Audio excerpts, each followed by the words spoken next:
বা যারা মনে করেন উপযুক্ত মহিলা বঞ্চিত হয়েছেন তাদের জন্য 20 তারিখ থেকে একটি পোর্টাল পশ্চিমবঙ্গ সরকারের শিশু ও নারী কল্যাণ দপ্তর খুলবে, যেখানে আপনি আবেদন এবং অভিযোগ দুটোই করতে পারবেন। আগামী 20 তারিখ থেকে বাড়ি বাড়ি যাবেন, প্রত্যেকটা মহিলার কাছে খোঁজ নেবেন, তাদের অ্যাকাউন্টও দেখে আসবেন চেক করে টাকা ঢুকেছে কিনা। যদি কোথাও কোনো ত্রুটি বিচ্যুতি থাকে সাথে সাথে পোর্টালেও জানাবেন, এবং আপনারা আমাকেও জেলা সভাপতির মাধ্যমে বা আমাদের রাজ্যের সাধারণ সম্পাদিকা লকেট চট্টোপাধ্যায় এবং শশী অগ্নিহোত্রীর মাধ্যমেও আমাকে আপনারা জ্ঞাত করবেন। আপনাদের সমস্যা সমাধানের জন্য আপনাদের মুখ্যমন্ত্রী 24x7 কাজ করে, আগামী দিনেও একইভাবে কাজ করবে। আমি এখানে আসার আগে অর্থ দপ্তরে খোঁজ নিয়েছি, তারা বললেন 1,31,00,000 তো ট্রান্সফার হয়ে গেছে, বাকি টাকা প্রক্রিয়ার মধ্যে চলছে।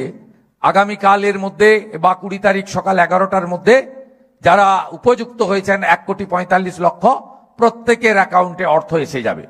যারা বিজেপি করতেন মহিলা, তাদেরকে রাজনৈতিক কারণে বাদ দেওয়া হয়েছে। যেখানে যেখানে বিজেপি বুথে জিতেছিল, ওয়ার্ডে জিতেছিল, লোকসভায় জিতেছিল, সেখানে সেখানে বাদ দেওয়া হয়েছিল ইচ্ছা করে। কারণ মোট 1,80,00,000 আবেদন করেছিলেন, তার মধ্যে 10ই জুলাই পর্যন্ত 1,66,00,000 মহিলারা আবেদন করেছিলেন। আর রাজ্য সরকার তাদের মধ্যে 1,45,00,000কে অনুমোদন দিয়েছে, যার টাকা গতকাল থেকে ঢোকানোর প্রক্রিয়া অর্থাৎ ব্যাংকিং সিস্টেমে ট্রান্সফারের প্রক্রিয়া চলছে, যেটা 20 তারিখ দুপুরের মধ্যে সম্পূর্ণ হয়ে যাবে। প্রত্যেকটা ওয়ার্ডে আপনার অন্নপূর্ণা বাহিনী তৈরি করুন, যারা আমাদের দেশের মধ্যে থেকে দেশকে দুর্বল করার চেষ্টা করছে। টুকরে টুকরে গ্যাং যারা আমাদের রাজ্যে অস্থিরতা তৈরি করতে চাচ্ছে, যারা আমাদের অধিকার বঞ্চিত করতে চাইছে, এবং বিশেষ করে নারী সুরক্ষার ক্ষেত্রে আপনারা প্রত্যেকটি ওয়ার্ডে অন্নপূর্ণা বাহিনী গড়ে তুলে রাজ্য সরকারের সহায়িকা শক্তি হিসেবে কাজ করবেন, এই প্রার্থনা আপনাদের সকলের কাছে করব।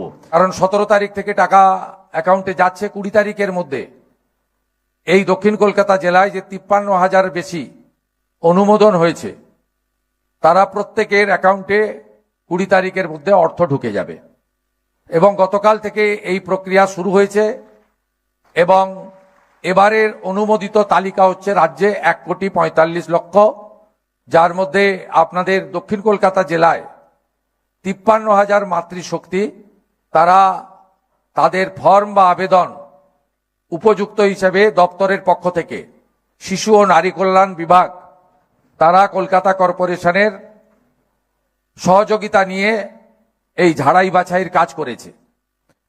আপনারা অনেকেই ভাবতে পারেন যে লক্ষ্মীর ভান্ডার প্রাপকদের সকলকেই তো ট্রান্সফার করে দেওয়া যেত, কিন্তু না বন্ধু, মাত্র 500 টাকা করে 21 সাল থেকে আগের সরকার দিয়েছে, মাত্র 500 টাকা করে 24 সাল পর্যন্ত। তারপরে লোকসভা নির্বাচনের সময় 500 টাকা 1000 করা হয়েছিল, আর বিধানসভা ভোটের আগে 2 মাস তারা দিয়েছেন 2 মাস 1,500 টাকা করে। এই 500 টাকা করে দিতে 9 মাস সময় লাগিয়েছিল বিগত সরকার, এবং 1,52,00,000 মহিলাকে তারা দিতে পেরেছিল। 34 বছর সিপিএম বলতো আমাদের পার্টির সরকার, 15 বছর তৃণমূল বলতো আমাদের পারিবারিক সরকার, একজন ব্যক্তির সরকার, আর আমরা বলি এটা জনগণের সরকার। আমরা ভোটে জিতেছি প্রতীকে, এই তো জনগণের সরকার। তাই জনগণের অর্থ সঠিক ব্যক্তির হাতে যাক, দুর্নীতিমুক্ত স্বচ্ছতার সঙ্গে যাক, তাই জন্য আমাদের ঝাড়াই বাছাই বা এই প্রক্রিয়াটা চালাতে হয়েছে।